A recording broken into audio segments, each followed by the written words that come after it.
네, 안녕하세요. 염승환 이사입니다. 자, 오늘 2025년 4월 21일 시장 함께 읽기 시작을 하도록 하겠습니다. 제가 목소리가 좀 약간 감기 때문에 감기는 이제 주말에 좀 목 상태가 안 좋아서 지금은 좀 많이 나았어요. 그래서 아마 내일부터는 조금 이렇게 그 목소리도 더 정상화되지 않을까 이렇게 예상하고 있습니다. 자, 이제 오늘 좀 말씀을 드리면 미국 증시가 일단은 휴장을 했기 때문에 미국 시장이 우리나라에 영향은 못 주는 상황이고, 오늘 국내 증시도 그런 영향을 받아서 아예 변화가 없었어요. 정말 이렇게 변동성이 없어도 되나 할 정도로 시장은 그냥 밋밋했습니다. 어떻게 보면 좀 편했던 시장이라고 봐야 되겠죠. 이렇게 지수 변동 자체가 크지 않았으니까요. 그래서 오늘은 일단 주요 있었던 해외 이슈하고 또 알래스카 LNG 관련된 거, 요게 이제 트럼프가 원하는 거죠. 그 다음에 조선 슈퍼사이클이 당겨졌다, 이런 기사가 있어서 한번 소개해드리고, 그 다음에 잠시만요. 그리고 이제 관세 흔들리는 반도체 이점망, 또 요건 이제 미국이 지난주 금요일 날 나왔죠. 이제 중국 조선업과 해운사 규제하는 거 관련된 이제 리포트 한 3개 있어요. 그래서 작용, 반작용 모두 고려해야. 그 다음에 요 제목이 정말 재밌더라고요. 매운 짬뽕을 주문했는데 치즈케이크가 나왔대요. 그만큼 중국 입장에서는 별로 충격을 안 받는 거죠.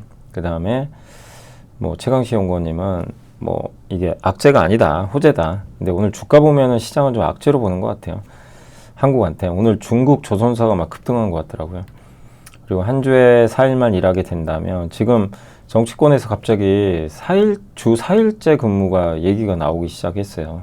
그래서 항공주한테는 호재가 되겠죠. 그게 만약에 된다면. 그 다음에 화장품 중국 시장이 성장으로 귀환한다면 종목 발굴 필요성, 턴어라운드 종목은 어떨까? 그리고 기업 분석은 더존비존, JYP, HDC, 네이버, 대양전기공업, 네오이즈, 전자공시는 STX엔진, 성일하이텍, 더존비존, 도이치모터스, 서부 T&D, 하이닉스, 이노텍, 대덕까지 한번 설명을 해드리겠습니다. 일단 주요 이슈부터 좀 말씀을 드릴게요. 테슬라가 상반기 출시할 예정이던 저가 전기차 모델 Y를, 그러니까 이게 항상 아쉬운 게 테슬라가 제 날짜에 나온 적이 별로 없어요. 여러분도 아시죠? 그러니까 일론 머스크가 이때 나온다 그래서 그때 나온 경우가 별로 없습니다. 아니나 다를까 이번에도 원래 상반기에 $30,000 이하의 싼 전기차 출시하기로 했는데, 일단 일론 머스크가 얘기한 건 아니지만 언론 보도가 있었어요. 아마 상반기 출시 어려울 것 같다. 근데 이게 악재가 될지 모르지만 어쨌든 이번에도 좀 예상보다 늦어지는 것 같고요. 주가에 좋을 수는 없죠, 당연히. 나오긴 할 텐데 늦어지는 건 좋은 건 아니죠. 그 다음에 이제 이번 주 24일하고 25일경에 미국 워싱턴에서 이제 최상목 부총리, 또 이번에 산업부 장관, 그리고 스콧 베센트 재무장관, 그리고 이제 미국의 무역대표부의 대표가 이제 둘씩 이렇게 2+2 만나서 무역 협상을 시작을 하고요. 미국이 먼저 제안을 했다고 합니다. 우리도 너무 급하게 할 필요는 없어요. 일본이 먼저 했으니까 여러 번 해야 될 거예요, 아마. 그래서 결과물을 잘 얻어내야 될 것 같고, 그 다음에 트럼프 대통령은 지난주에 예고를 했습니다. 이번 주에 반도체 품목관세 발표할 예정이고, 그 다음에 오늘 달러 지수가 99포인트까지도 깨져버리는, 정말 달러는 요새 아예 신뢰를 잃고 있죠, 트럼프 때문에. 그래서 달러 지수가 좀 어려운 상황, 달러 값이 계속 떨어지고 있고, 중국이 히토류 수출을 통제하면 글로벌 자동차 생산이 중단될 수도 있다. 이 히토류는 레어어스라고 하는데, 그러니까 이 지구상에 많아요. 그러니까 많이 묻혀 있어요, 사실. 근데 이게 왜 히토류냐면 정제하는데 너무 많은 시간이 들어가요. 그리고 환경 오염이 장난이 아닙니다. 그래서 원래 히토류 강국이 미국이었거든요. 근데 이 히토류가 다 지금 중국에 가 있어요. 왜냐면 중국에서 이제 그거를 대부분 정제를 하거든요. 가공하고. 그래서 이제 전 세계에 수출하는데, 미국은 이제 그런 시설이 별로 없는 거죠. 그래서 히토류가 수출 통제하면 자동차, 이 전투기 이런 것들도 생산을 못하게 되고, IT 기기도 마찬가지입니다. 그러니까 중국이 이 부분에선 좀 미국을 어떻게 보면 협박할 수가 있는 거죠. 근데 이렇게 수출 통제를 하면 글로벌 히토류 재고가 지금 이제 점점 줄어들 수밖에 없기 때문에 자동차 생산이 줄어들면 어떻게 돼요? 우리 코로나 때 보셨죠? 코로나 때 자동차 반도체 없어가지고 난리 났죠. 그때 무슨 일 발생했죠? 자동차 값 엄청 올랐죠. 중고차 값 막 날라다니고 그죠? 그래서 완성차 주가 좋긴 했죠 당시에. 예. 왜냐면 이제 재고가 없으니까. 뭐 이번에도 그럴지 모르지만 어쨌든 이거는 이 공급망엔 좀 부담스러울 수밖에 없는 것 같습니다. 그리고 이제 LNG, 알래스카 LNG 보시면 트럼프가 지금 알래스카에 LNG 프로젝트를 하려고 하는데 미국의 압박이 점점 강도를 더해가고 있고, 트럼프 대통령은 이제 한국, 일본 등이 투자하기로 했다. 우리가 투자하기로 한 건가요? 저는 우리나라 아직 결정 안 한 것 같은데. 예. 그리고 대통령이 트럼프가 이제 한덕수 권한대행가 SNS에 올렸죠. 뭐 한덕수 권한대행가 전화 통화했다. 근데 아직 합의한 건 저는 아니라고 저도 보고 있는데, 어쨌든 세 가지 전문가들이 분석을 했습니다. 일단 돈도 벌고 알래스카도 살리고, 알래스카에 있는 그 천연가스를 파이프라인으로, 원래 이 북쪽에 있어요 알래스카. 이걸 밑으로 당겨서 아래쪽으로 온 다음에 여기서 이제 LNG로 바꿔서 이제 아시아로 수출하는 게 목표예요. 그래서 이게 한 62조, 2031년부터입니다. 아주 장기간 프로젝트고요. 예. 2천만 톤 정도 생산을 할 예정이고, 여기서 뭐 1년에 한 14조 원 정도 매출이 나올 걸로 봅니다. 네, 알래스카가 지금 원유 생산량이 많이 떨어져서 이제 가스로 살리려고 하고 있고요. 예. 그리고 북극권의 전략의 핵심이에요. 이게 알래스카 LNG 프로젝트는 그 위쪽 있죠. 캐나다 위쪽. 예. 그래서 덴마크령이 그린란드를 가져가려고 하면 완전 제국주의죠. 말이 됩니까? 덴마크 건데 그린란드 그냥 자기 거래요. 캐나다 51번째 주다. 막 이렇게 대놓고 얘기를 하니까. 근데 거기서 또 중요한 게 알래스카죠. 알래스카는 뭐 미국 거지만, 그래서 굉장히 중요한 군사적 요충지인데 여기가 에너지로도 굉장히 중요하다는 거죠. 세 번째가 에너지 패권 전략의 핵심이다. 여기가 LNG 알래스카에서 앞으로 2천만 톤이 생산되는데 미국 전체의 20% 정도 된대요. 적은 물량은 아니죠. 그래서 트럼프 정부가 이제 본토의 셰일가스가 유럽으로 수출을 늘리는 가운데 알래스카산 LNG가 한국, 일본, 대만 등 동아시아에서 러시아산 그 LNG를 견제할 수 있다. 이렇게 보시면 되겠고, 알래스카는 미국 전체 천연가스 중 18%가 묻혀 있는데 생산은 10%밖에 안 된대요. 그러니까 앞으로 이제 더 많은 건설을 하게 되겠죠.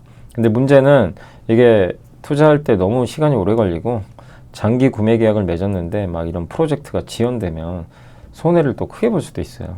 그러니까 이런 것들을 신중히 결정해야 되겠지만, 미국의 그 관세를 낮추기 위해선 뭐 우리나라 입장에서 안 할 수가 없을 것 같아요. LNG 프로젝트. 그래서 아마 참여할 가능성이 높지 않나 이렇게 보고 있습니다. 근데 결국 이런 LNG 프로젝트가 늘어나면 피팅, 뭐 공기 압축기 만드는 뭐 에어쿨러, 조선, 본행제, LNG 벙커링선 이런 이제 기자재 쪽이 뭐 당연히 좀 수혜를 받지 않을까 생각합니다. 그 다음에 이제 조선, 모르겠어요. 이게 슈퍼사이클 얘기 나오면 항상 조심해야 되는데 신문에 나왔더라고요. 핵심은 30년마다 오는 조선 슈퍼사이클은 2037년이, 왜냐면 2007년에 슈퍼사이클 왔고 1970년대였나? 아마 그때도 왔던 것 같아요. 그리고 이제 내년부터 27년부터 탄소 배출 많은 선박은 뭐 해야 되죠? 벌금 때리죠. 친환경 선박으로 바꿔야 되는데 이게 빨라진다는 얘기예요. 그러니까 원래는 이 사이클 상으로는 2037년인데 저런 그 환경적인 문제 때문에 슈퍼사이클을 10년 앞당긴다는 얘기죠. 거기에 미국의 중국 규제, 선박 이런 부분까지, 미국의 해군력 강화 이런 것들이 슈퍼사이클을 좀 앞당기는 거 아닌가, 이런 좀 내용입니다. 그래서 이게 기사가 나왔던 거고요. 조선업은 장기와 단기인데 이 선박은 수명이 30년이에요. 그래서 사이클이 30년에 한 번씩 진폭이 일어나는 거죠. 그래서 대표적인 경기 민감주고 경기가 좋아야 이렇게 되는데, 근데 최근엔 이런 게 잘 안 맞죠. 최근엔 경기가 지금 좋은 편은 아닌데, 이게 결국 미국의 정책이라든가 지정학적 리스크 때문에 사이클이 많이 바뀌긴 했죠. 그래서 옛날에 여기가 1980년대 73년부터 86년까지요. 무려 13년 하락. 그 다음에 5년 상승. 이때 91년도에 슈퍼사이클이 왔다고 이때 90년에 요때죠. 여기가 아니고 여기 2000 아마 2년부터 8년까지 6년 동안 올랐어요. 그리고 2022년까지인가 제가 알기로는 조선업이 망가져 있었죠. 근데 이번이 이제 세 번째 사이클이 오지 않겠냐 보고 있는 것 같습니다. 1차는 63년부터 73년이었대요. 세계대전 이후로 글로벌 무역량은 증가하는데 선박이 부족해서 이제 막 투자가 들어간 거죠. 2차는 중국이 무역 WTO 가입했죠. 그러면서 이제 물동량이 폭발합니다. 중국 중심으로. 그걸 실어 날아야 되니까 두 번이 있었고, 그리고 위기가 오면서 완전히 망가졌죠. 조선업이. 3차 사이클은 원래 한 37년, 그러니까 2030년 넘어야 되는데 지금은 이제 이게 앞당겨진다. 아까 말씀드린 환경 규제 때문에. 그래서 5,000톤 이상의 선박은 이제 온실가스 기준에 맞는 친환경 연료 써야 되고요. 이를 맞추지 못하면 벌금 내야 됩니다. 그래서 지금부터 발주를 해야 돼요. 이게 선주들이 지금 선박을 발주해도 3년 뒤에나 인도받을 수 있다고 하니까 지금 해야 되는 거죠. 그래서 이번 상승 사이클 기간은 과거보다 길어질 거라는 그런 관측도 있다고 합니다. 과거 그 조선업 상승 사이클은 5에서 6년 지속됐는데 이렇게 길어지고 있는 거는 이제 무역 전쟁 때문이죠. 중국 기업이 운영하거나 소유한 선박에 지금 수수료 이제 부과하기로 결정했잖아요. 근데 물론 그게 예상보다는 좀 완화됐다고는 하지만 그래도 어쨌든 중국 선박 쓰지 말란 얘기예요. 규제를 하는 거죠. 그리고 미국의 해군력 강화 움직임도 국내 조선사의 호재고, 그리고 가장 낙관적인 시나리오는 이런 것들이 이제 다 겹쳐서 3차 슈퍼 사이클이 그냥 빨리 오는 거죠. 그래서 결국 뭐 슈퍼 사이클이 언제 올지 모르지만, 저는 개인적으로 느리지만 어쨌든 완만한 상승 사이클이 계속 되지 않을까 그렇게 보고 있고요. 국내 조선 3사의 수주 잔고, 신조선가 여전히 뭐 견조합니다. 그러니까 조선 업황을 의심할 필요는 없어요. 다만 주가가 부담이에요. 주가가 많이 올랐죠. 그러니까 그게 좀 부담이지 업황 자체는 뭐 큰 문제는 없는 상황입니다. 방향은 좋죠.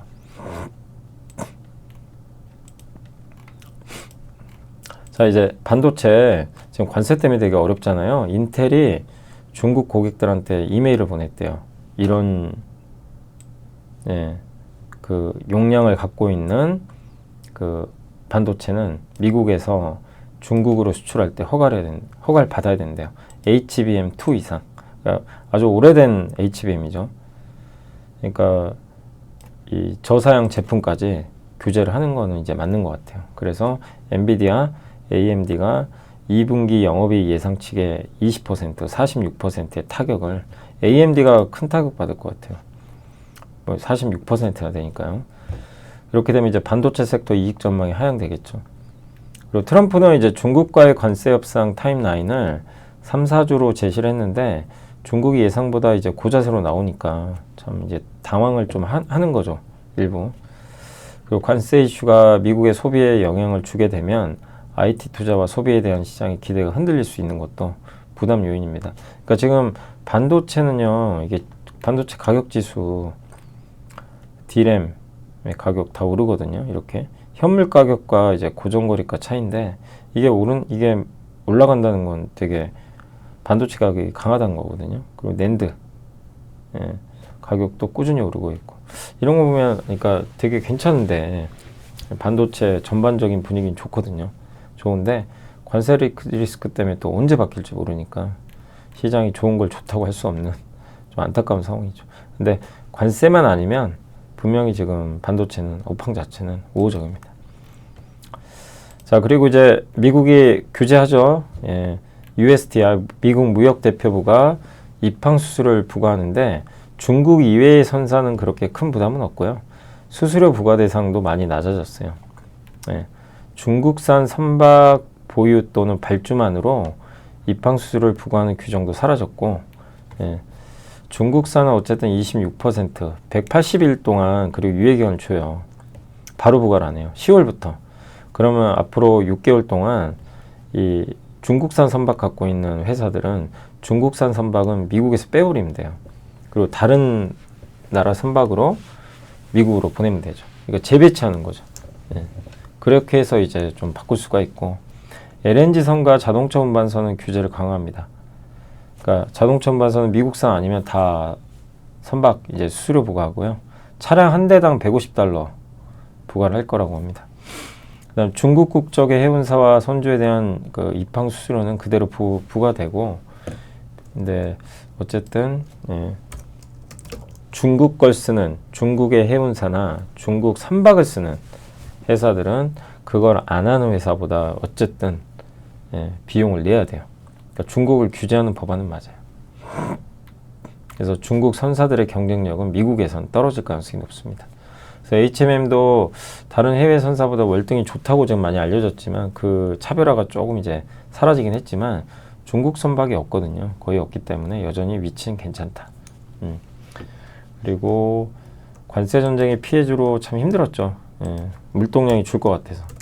그러나 해운업종은 이제 그 이런 IMO 환경 규제 하면 이제 벌금 내야 되니까 운임이 올라가거든요.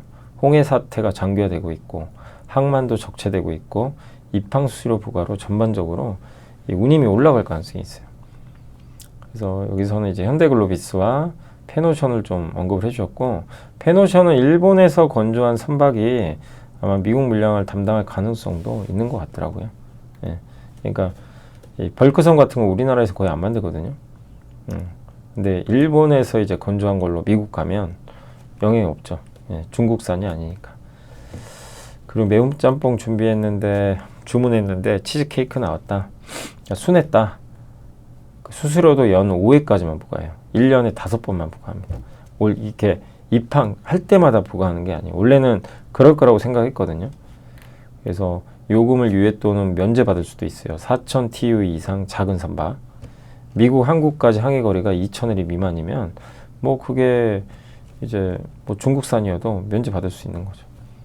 근데 결국 핵심은요, 미국산 쓰라는 거예요. 결국은 장기적으로 미국 거 써라. 이게 가장 핵심입니다. 이 명제는 안 바뀌어요.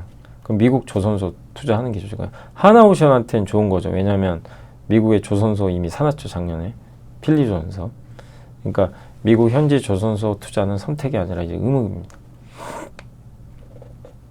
LNG 운반선도 지금부터 바로 부과하는 게 아니라 미국산 외에 이제 LNG 운반선 쓰면 이제 수수료를 낼 텐데, 어쨌든 지금 당장은 아니고 한 3년 후에.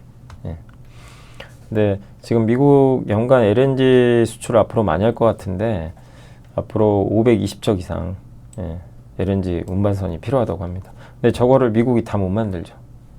한국한테 맡기겠죠. 그래서 한국 기업들은 이제 큰 방향성은 어쨌든 우호적인 것 같습니다. 그 다음에 오늘 주가 좀 빠지긴 했지만 최강시 연구원님은 이거 굉장히 큰 호재다. 용선료와 수수료 비교해보면 1회 항차에서 1년 용선료의 10% 안팎에 달하는 수수료를 내야 되고 1년에 최대 5회 가금에, 그러니까 5번까지만 이거 수수료를 매길 수가 있어요. 1년에. 근데 그 5번 다 맞아버리면 신조선가 있죠. 거기에 10% 정도의 지불액이 발생을 합니다. 그러니까 적진 않다는 거죠. 근데 시장은 생각했던 것보다 너무 좀 이게 이번 조치가 약하니까 이거 악재 아니냐 이렇게 보고 있는 것 같아요. 근데 결국엔 큰 방향은 미국으로 들어가고 싶으면 이제 중국 조선사 쓰지 말란 얘기거든요. 그 방향은 안 바뀌었어요. 그러니까 이 의견도 맞는데 다만 주가가 많이 오른 상태에서 그러니까 항상 주가는 그거예요. 기대값이에요. 뭐 미국이 중국 규제할 건 다 알고 있었잖아요. 근데 예상보다 약하니까 이거 뭐지? 이거 팔아버린 거예요. 그래서 금요일도 이제 그 말씀을 드렸던 거고, 그러니까 변동성이 좀 나오는 거죠. 그러니까 이 변동성을 이용해서 나는 어차피 장기니까 기회로 활용할 분들은 활용하는 거고, 단기로 이걸 들어갔어요. 만약에 이런 이벤트로. 그러면 정리하셔야죠. 단기는. 왜? 생각보다 약하잖아요. 그러니까 단기와 중기는 되게 다른 거예요. 내가 어떻게 해서 이걸 투자했는지. 그걸 보시고 대응을 하셔야 돼요. 그러니까 각자의 스타일에 따라 다른 거죠. 어떤 분은 오히려 이럴 때 기회로 삼아서 장기로 이거 기회다. 빠지네. 이럴 수 있는 거고, 단기로 좀 트레이딩 하려고 들어갔던 분들은 이거 생각보다 아닌데? 그러면 정리하는 거죠. 완전히 다른 거죠, 이게.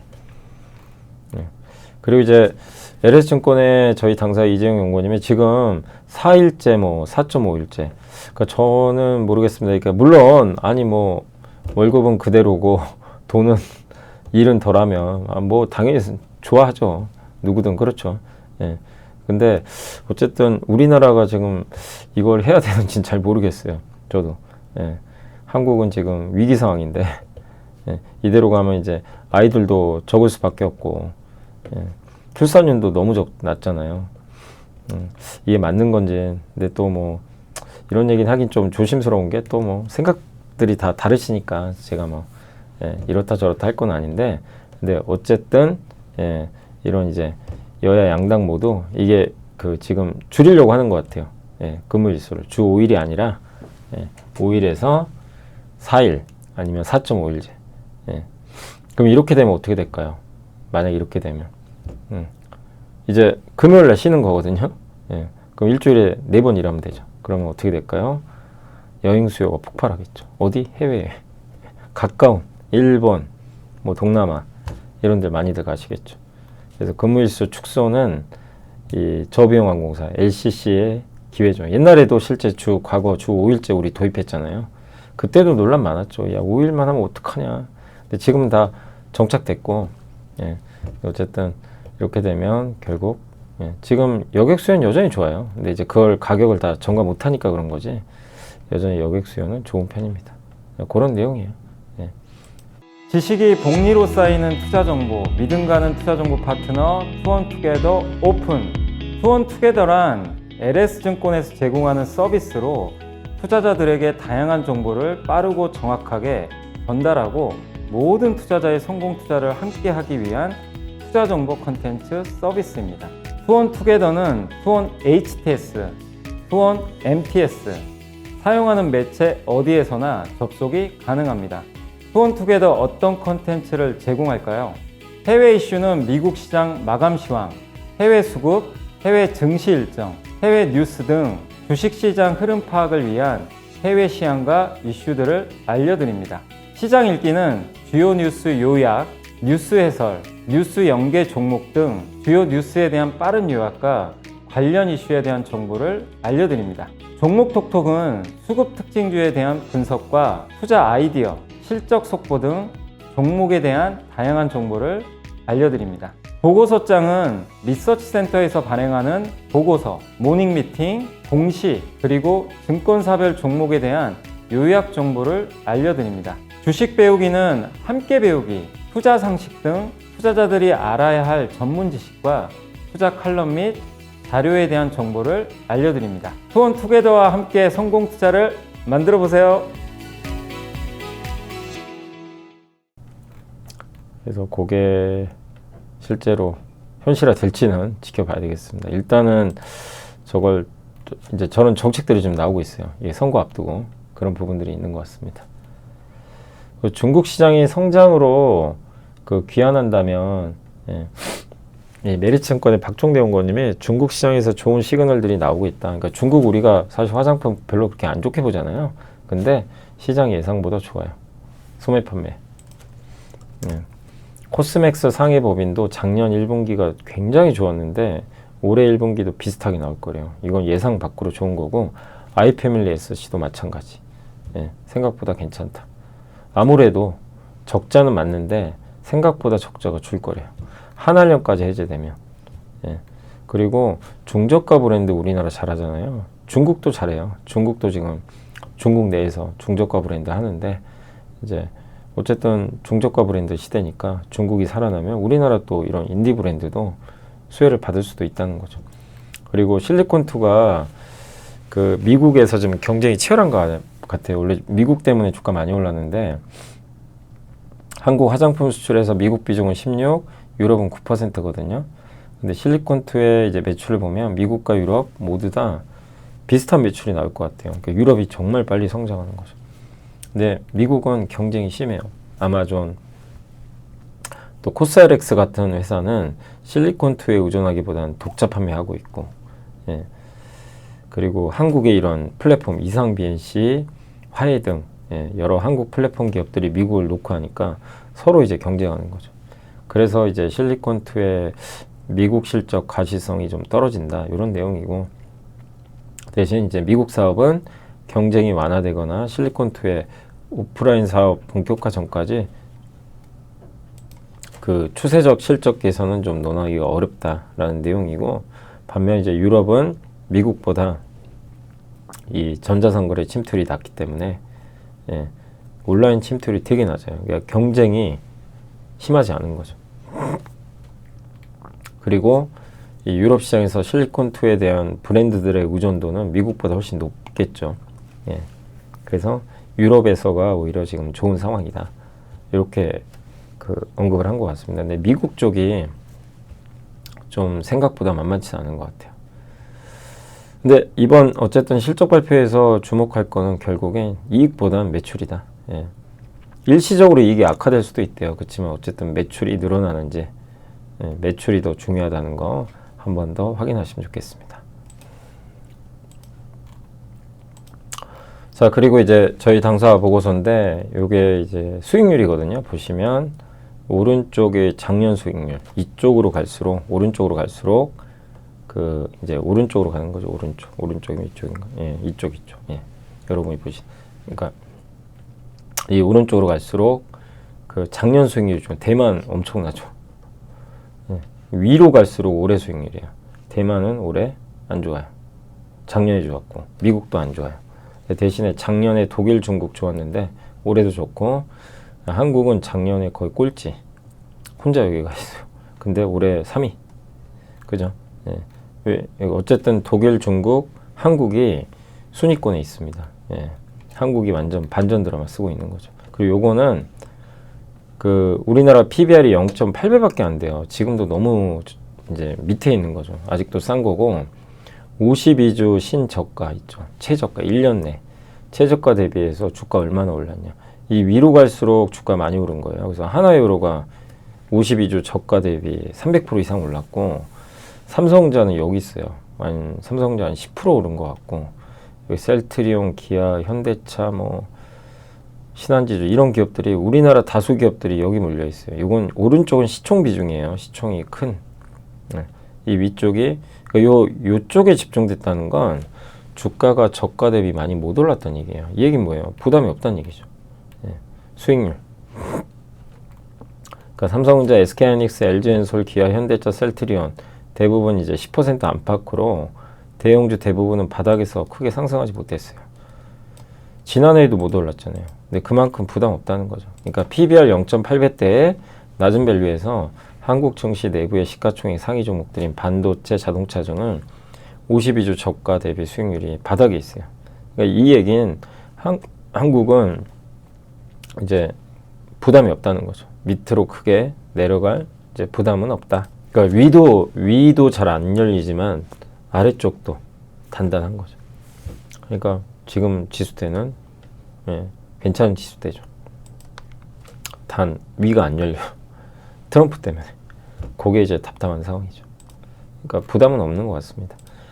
그래서 우리가 이제 기업이나 이런 거에 더 집중해야 되겠죠. 그리고 기업 분석 좀 몇 개 소개해 드릴게요. 더존비전은 제주은행이, 이따 공시 설명해 드릴게요. 제주은행 지분을 취득했다고 공시했어요. 3자 배정 유증으로. 그래서 15% 이상은 인수가 안 되니까 14.99% 인수하기로 했고, 15% 이상은 이제 법이 바뀌어야 돼요.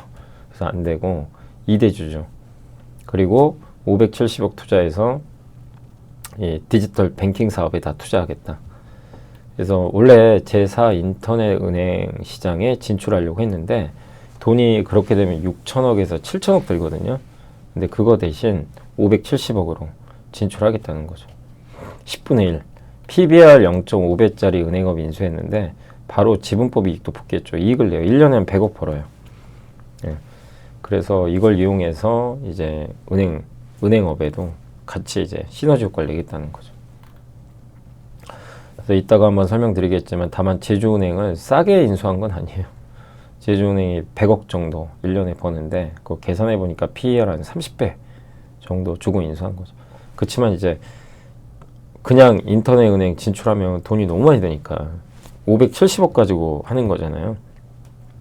그래서 이제 앞으로는 그 두 회사 간의 시너지를 얼마나 보여줘서 실제로 제주은행과 도전비즈온이 같이 성장하는지 요걸 확인해야 됩니다. 근데 어쨌든 도전비즈온도 이번에 최근에 한번 인터넷 은행 진출 안 한다 그래서 그냥 박살이 났죠. 근데 그게 악재라고 저는 생각은 안 하는데 아무튼 박살이 났고, 그리고 지금 이제 바닥 다지고 좀 올라오는데 결국 이제 앞으로 이 도전비즈온이 그리는 AI, 그게 금융과 접목돼서 얼마나 성장을 낼지 이건 누구도 몰라요. 근데 잘 되길 바라고, 예, 요걸 이제 주주분들은 계속 추적을 해 나가야 되겠죠. 네. 자, 다음은 이제 JYP 엔터 설명드릴게요. 그 좀 안 좋죠. 이제 올해 1분기도 안 좋을 것 같고, 더 딴따라라는 이제 이 뭐죠? 그게 예능이었던 것 같은데 이게 제작비 잔여분이 남아 있고 또 신인 데뷔 이런 이제 비용들이 반영되면서 뭐 올해 1분기는 좀 안 좋을 것 같고, 2분기는 이제 성장은 하는데 요게 이제 그 북미 투어하는 거 스트레이키즈 이게 하반기에 반영되나 봐요. 그러니까 결국 초점은 하반기다. 그래서 상반기 안 좋을 거는 이미 반영을 했죠. 그래서 주가 안 좋았던 거죠. 요건 반영은 했고 하반기를 기대하고 또 한한령 해제도 기대가 되니까 그 부분은 좀 지켜보시고, 그러니까 주가는 바닥은 좀 찍은 것 같고 엔화 강세도 긍정적이고 일본에서 지금 매출 비중이 높은 편이니까, 다만 지금 상반기 모멘텀이 조금 떨어진다. 그게 좀 부진함의 이유라고 좀 보시면 되겠고, HDC는 이제 예전에 작년에 이제 VIP 자산 운용에서 지분을 대량 신고해가지고 저도 이제 이 회사를 왜 샀을까 이제 그거 궁금해서 한번 찾아봤더니 핵심은 요거죠. 그 내용이 그러니까 통영 에코파워가 히든 밸류다. 보고서가 나왔고 요새 주가가 굉장히 좀 긍정적이죠. 많이 오른 편인데, 그러니까 이 그 발전 민간 발전사죠. LNG를 연료로 해서 전기를 만든 다음에 이거를 뭐 예를 들면 한전 같은 데 판매하는 거예요. 그때 판매하는 가격을 개통 한계 가격이라고 합니다. 하루 전에 시간대별로 이제 입찰을 해요. 예, 입찰한 다음에 그냥 가장 높은 발전 비용의 발전기를 그 한계 가격으로 이걸 결정을 해서 이 S&P라고 합니다. 이거를 그 시장 가격으로 해서 이제 그 가격에 이제 체결을 하는 거죠. 그래서 이 회사는 2013년에 설립됐고 가스터빈 2기, 스팀터빈 1개로 돼 있고 24년 말 기준으로 이제 HDC가 60.5, 하나에너지가 39.4%를 갖고 있습니다. 통영 에코파워는 해외 석유 대표 기업인 토탈, 프랑스의 이제 토탈로부터 15년 이제 LNG를 장기 도입 계획장 맞아가지고 좀 저렴하게 갖고 오는 것 같아요. 그래서 LNG 직도입하고 있고, 그 다음에 터미널도 보유하고 있고, 그 다음에 작년 4분기 10월부터 이제 여기 복합 화력발전소, 복합 LNG 화력발전소가 상업 가동을 시작을 했습니다. 그래서 작년 4분기만 보시면 영업이익이 무려 546억, 1년에 한 2천억 벌 거라 그랬어요. 1년에 한 2천억 정도는 나오는데 곱하기 4하면 딱 맞죠. 순이익은 348억, 영업이익률은 25.7% 나왔습니다. 그래서 앞으로도 이제 과거 평균 대비해서 높은 S&P 개통 한계 가격이 저게 높을수록 좋죠. 저게 이제 판매 단가니까 어떻게 보면. 예. 그래서 전력 수요도 증가할 것 같아서 긍정적이고, HDC는 현재 PBR이 0.3배밖에 안 된다고 합니다. 근데 지난해 이제 VIP 자산운용이 사서 한번 이제 공부를 해보니까 통영 에코파워가 있었고 계산을 해보니까 이 1년에 2천억 버는데 벌 것 같은데 상업 가동하면서 2천억 중에 70%가 이제 보통 당기순이익이거든요. 그럼 1,400억. 거기 60% 때리면 한 900억 나와요. 그럼 1,000억 벌던 회사가 900억을 더 버는 거죠. 그럼 1,900억 정도 되는 거죠. 근데 그냥 보수적으로 생각해서 1,500억으로 낮춰도 1,500억으로 지금 시총이 1년에 한 1,500억 정도는 최소한 벌지 않겠냐. 이렇게 계산을 했을 때 시총이 지금 1조 원이 넘었어요. 그래도 퍼가 6.6배밖에 안 돼요. 아직도 비싸다고 할 수는 없죠. 시장보다 낮은 거죠. 그래서 HDC 또 용산의 아이파크몰 거기도 흥행을 하고 있죠. 거기에는 이제 흔히 그 덕후 분들이 가시죠. 예, 이렇게 뭔가 뭐 키보드면 키보드, 프라모델, 이게 뭐 장난감 같은 거 그런 것들을 막 특화해서 팝업 스토어를 열어서 팔더라고요. 예, 거기도 갖고 있고 그래서 예, 다만 주가가 좀 단계 많이 올랐지만 뭐 비싸진 않다 이렇게 보고 있습니다. 자, 네이버는 컬리와 사업 제휴 공식 발표했는데 컬리랑 이제 사업 제휴하기로 했어요. 그래서 요새 네이버가 넷플릭스랑도 하고 또 컬리 쿠팡을 막아보겠다는 거죠. 근데 네이버의 최대 단점이 신선식품이 약하죠. 쿠팡이 하고 있죠. 컬리는 신선식품이 주력이죠. 요새 화장품도 하지만 이제 부족한 걸 채울 수가 있는 거예요. 그래서 뭐 2, 3분기 내에 구체적인 사업 전략은 발표한다고 합니다. 그래서 기존의 네이버 플러스 스토어에 단순 입점한 회사랑은 좀 다르게 하겠죠. 예. 그래서 신선식품과 생필품은 반복 구매 패턴이 강한 로열티 높은 카테고리거든요. 이게 들어온다면 네이버한테는 약점이 이제 해소가 되는 거죠. 그래서 이 부분은 좀 좋지 않을까. 근데 어떤 식으로 시너지 효과를 낼지 몰라요. 이제 그런 전략은 발표한다고 하니까 두 회사한테 둘 다 좋지 않을까. 네이버한테도 좋고 컬리도 한때 기업 가치가 4조 원 넘었다가 지금 1조 원도 안 돼요. 근데 이거를 뭐 네이버가 어떻게 또 지분 인수까지 할지 모르지만 예, 어쨌든 제휴하기로 했기 때문에 긍정적일 것 같습니다. 대양전기공업은 그 LNG 운반선 있죠. 선박에 들어간 조명을 주로 만드는데 조명 매출 증가했죠. 방산도예요. 배전방 같은 거 828억. 조선 여전히 좋고 해군용 시스템 전담. 그 다음 또 한 가지가 자동차 압력 센서. 이게 자동차가 이게 우리가 이렇게 운전대 잡고 조향이 안 될 수도 있잖아요. 그런 상황이 발생할 때 얘가 압력 측정에서 바퀴에 제동력을 걸어 가지고 제어해줘요. 예. 그게 이제 압력 센서라고 합니다. 그래서 요즘에 이제 자동차에는 기본으로 많이 좀 탑재가 돼 있는데 요 센서 매출이 21년에 91억밖에 안 됐는데 작년에 230억 그리고 올해는 350억에서 400억까지 25년이 빠졌네요. 예. 이렇게 늘어날 걸로 보고 있습니다. 그리고 고객사인 M사가 어딜까요? 아무래도 제가 봤을 땐 만도 같긴 한데 예. 글로벌 전기차용 ESC 센서 적용 해외 공장으로 투입 확대 그래서 좋아 보이고 센서에다가 또 철도 수주액까지 같이 더하면 예, 수주가 계속 늘어나고 있다라고 보시면 되겠습니다. PER도 7.1배밖에 안 되고요. 5년 평균 11.4배니까 싼 거죠. 올해 실적 최대 실적 예상하고 있습니다.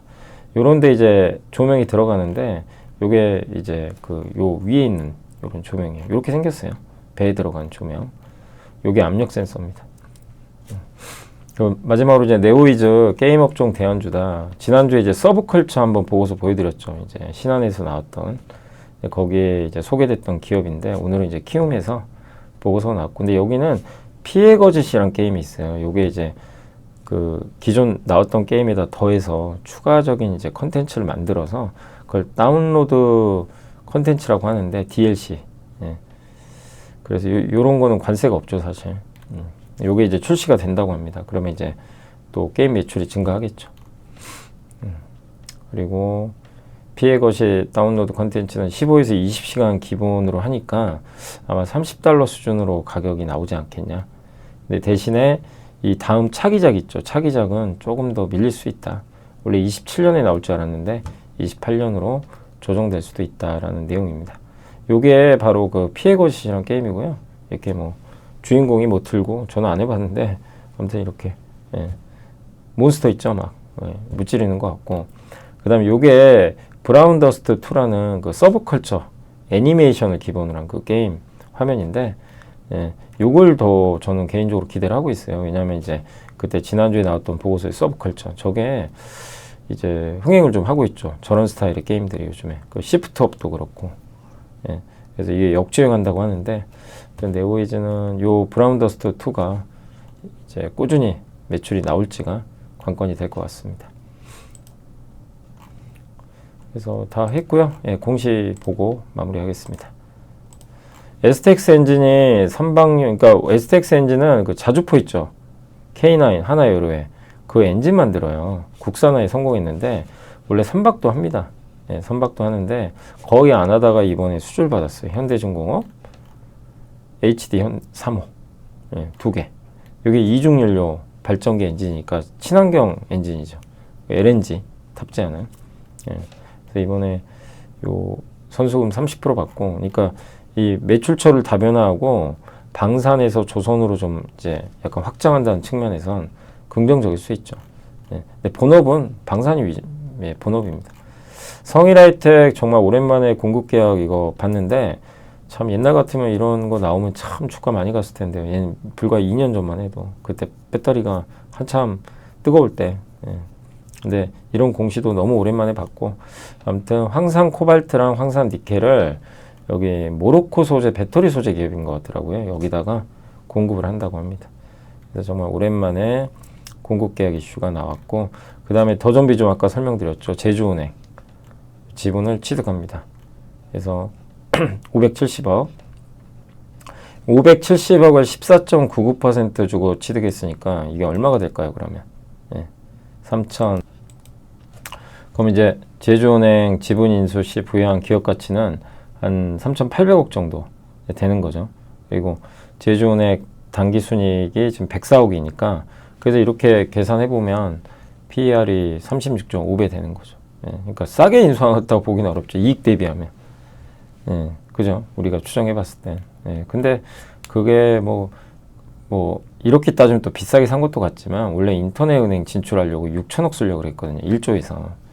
근데 500억 가지고 어쨌든 여기 지분 참여하는 거니까 그런 부분에선 또 긍정적인 평가도 많이 있습니다. 그래서 기업자원 통합관리 프로그램이 ERP죠. 전사적 자원관리. 요거를 금융의 접목에서 요걸 바탕으로 해서 하겠다라는 내용으로 보시면 되겠습니다. 그리고 이제 뭐 비대면 채널을 통해 별도의 서류 준비 없이 빠르게 기업 금융도 거래 가능하게 하겠다 이렇게 했고 제주은행에 이런 걸 바탕으로 해서 중소기업 소상공인 특화은행이 되겠다 뭐 이런 전략도 내놓고 있는 것 같습니다. 더존비주원 또 핀테크 전문 계열사도 있거든요. 예, 요걸 이용해서 또 이제 제주은행과 같이 협업하겠다라는 내용 같아요. 그래서 어쨌든 더존비주원이 제사 인터넷 전문은행 되려고 했다가 이제 돈도 많이 들고 하니까 예, 그런 부분에서 전략을 바꿨습니다. 이게 성공할지는 우리가 추적은 계속해야 되겠습니다. AI 대표 기업이니까 계속 지켜봐야 되겠고 도이치모터스는 이제 중고차 판매 회사죠. 여기가 여기 권영민 대표가 2억 4천 정도 샀고 서부 T&D는 승만호 대표가 7천만 원 정도, SK하이닉스는 정인철 담당이 한 7천만 원 정도 매수를 했습니다. LG노텍은 조백수 상무가 4천만 원, 그리고 마지막으로 VIP 자산운용에서 지분을 신규 취득했어요. 5.62%. 대덕이라는 회사 아세요? 대덕전자, 그거 지주사예요, 지주사. 네.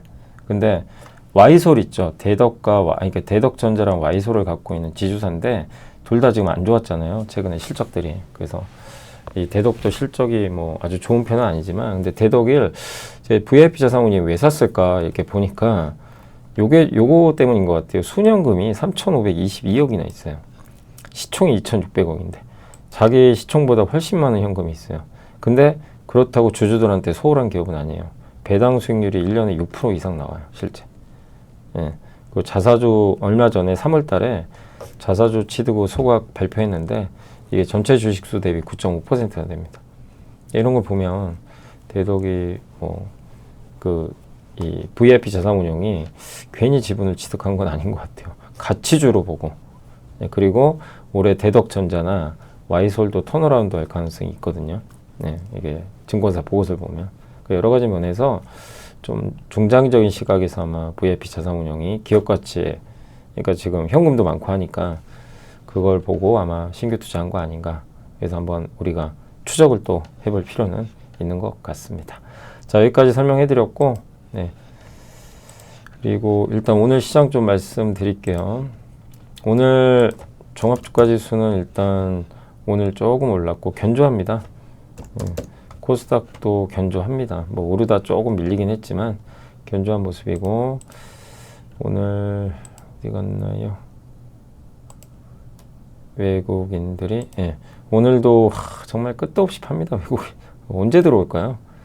정말 뭐 한국하고 뭐 한국 시장 아예 떠나려고 하는지 정말 끝없이 팔고 있고 오늘도 필요사 뭐 정치 테마죠. 최근에 창투사 마찬가지. 그러니까 정치 테마로 오늘 주가들이 좀 상당히 좀 많이 오른 모습들이 그러니까 지난주에도 계속 그랬고 오늘도 그런 것 같아요. 마이 데이터 관련주 쿠콘이 좀 올랐고, 그리고 오늘 증권사도 일부 올랐습니다. 다월투자증권 좀 올랐고요. 반도체도 오늘 좋았어요. 오늘 에이징랜드, 여기가 이제 TSMC 관련 기업이죠. 예, 그쪽이 연도. 근데 오늘은 반도체가 좋았어요, 상대적으로. 편의점 쪽도 편의점이 좋았건 아니고, 타이어도 뭐 크게 뭐 움직이진 않았습니다. 통신주 요즘에 분위기 좋고요. 관세랑 상관이 없으니까. 그리고 대한제당이 급등. 요새 한국전력 뜨겁죠. 동원 FMB도 어쨌든 동원 산업 따라서 같이 올라가고 있습니다.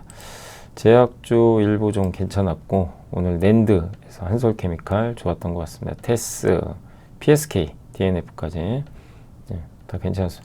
그러니까 오늘은 오랜만에 반도체 소부장이 좋았어요. 카지노도 오늘 좀 일부 좋았습니다. 반면 오늘 피팅, 조선주는 실망 매물. 중국 규제 너무 약한 거 아닌가 이제 기대를 했는데 방향은 안 바뀌었어요. 근데 어쨌든 실망한 것 같아요. 근데 주가도 많이 올랐고요. 그래서 오늘 보시면 그냥 이거 뭐지 하고 그냥 던져버린 것 같아요. 2차 전지도 정말 이게 언제 올라가나요? 진짜. 너무 할 정도로 못 가는 것 같고, 오늘은 YG엔터가 좀 안 좋았고요. 엔터주는 오늘 좀 안 좋았습니다. MLCC도 오늘 조금 뭐 지지부진했고, 그러니까 LNG, 그러니까 미국에 좀 수혜받았던 이런 섹터들이 오늘은 좋지 않았습니다. 항공주도 오늘 뭐 썩 움직임은 크지 않았고요. 의료 AI도 쉬었고, 인터넷 뭐 정유주도 좀 지지부진한 상황이었습니다. 자, 시총 상위에서는 오늘 한전이 가장 좋았던 것 같아요. 삼성중공, 이제 조선주가 아무튼 많이 빠지고, 요새 하나솔루션 뜨겁죠. 증권주, 태양광, 한전, 여기가 좀 좋은 모습이고, 요새 한미도 계속 오르고 있습니다. 반면 오늘 조선주, 현대글로비스, 해운주 이런 쪽이 좀 빠졌습니다. 그리고 코스닥은 오늘 시총 상위 기업들이 다 빠졌어요. 근데 반도체만 좋았던 것 같아요. 그죠? 오늘은 반도체, 동진 5%.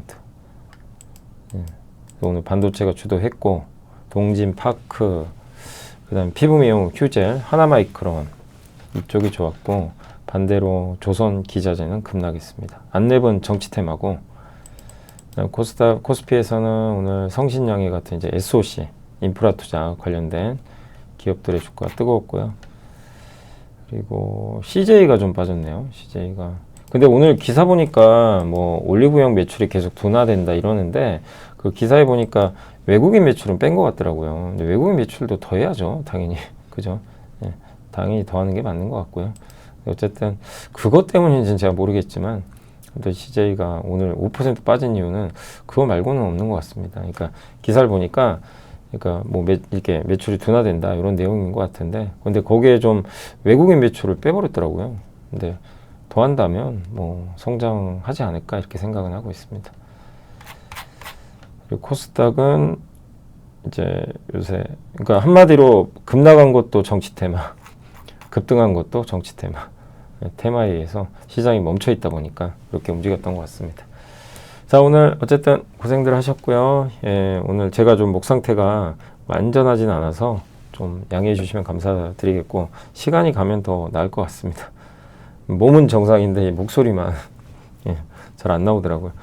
그래서 오늘 고생하셨고, 한국 잘 버팁니다. 이제 벌써 2,500 근처까지 왔고, 아마 물론 계속 오르면 좋죠. 근데 트럼프의 언제 또 이 불확실한 말들이 또 나올지 모르니까 참 힘들죠. 힘든데 한국은 뭐 쌉니다. 뭐 싼 건 다 인정하죠. 그래서 부담은 없는데, 이게 한 번씩 충격을 받을 만한 일들이 나오니까 그게 좀 스트레스죠. 그래도 한국 증시 떠나지 마시고 잘 이겨내 주시면 감사하겠습니다. 자, 오늘 고생하셨고요. 저는 또 내일 이 시간에 찾아뵙겠습니다. 감사합니다.